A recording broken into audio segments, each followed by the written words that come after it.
Timeline, 5000 ans d'histoire, Richard Fremder. Entre 1094 et 1099, il gouverne Valence en quasi-souverain. Il agit comme un prince autonome, même s'il continue en apparence de reconnaître quand même la suzeraineté d'Alphonse VI. En réalité, il frappe monnaie, il perçoit les impôts, il lève une armée, il rend justice en son nom propre et non pas au nom du roi. Et on le sait parce que c'est dans les textes. Valence est une ville musulmane à large majorité. Rodrigue ne procède pas à une évacuation ni à une conversion massive. En fait, il va conserver l'administration fiscale qui est en place, il va confier certaines fonctions aux notables musulmans, il tolère d'ailleurs le culte islamique, mais il installe quand même un évêque chrétien, Jérôme de Périgord, à la tête d'un diocèse qu'il restaure.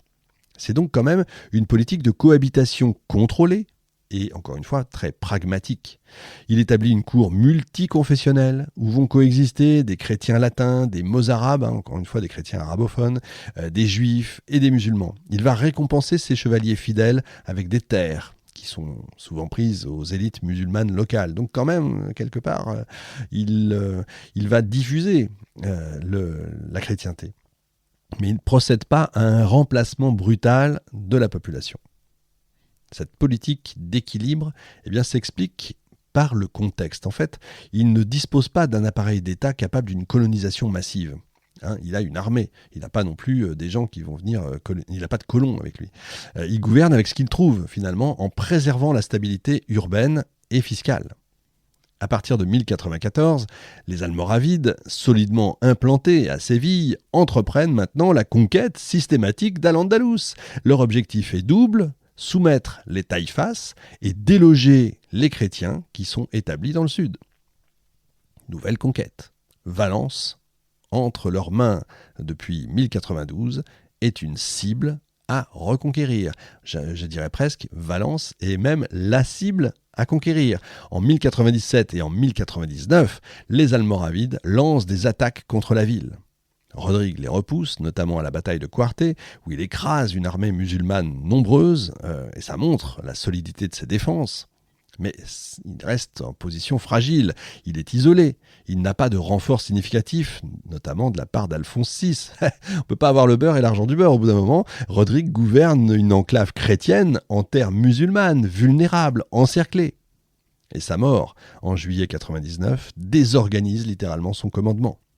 Sa veuve, j'y reviendrai plus tard, Jimena Díaz, tente, elle, de maintenir le pouvoir, mais sans succès durable. En 1102, Alphonse VI décide d'évacuer la ville, et la ville donc, de Valence est livrée aux flammes et abandonnée aux Almoravides. Le Cid, à Valence, n'a pas été un simple gouverneur ni un pion dans la stratégie royale. En fait, il établit, encore une fois, un pouvoir personnel fondé sur la fidélité d'une armée, l'efficacité militaire et un équilibre politique local. Mais il n'a jamais porté non plus, on ne va pas aller jusque-là, le titre de roi.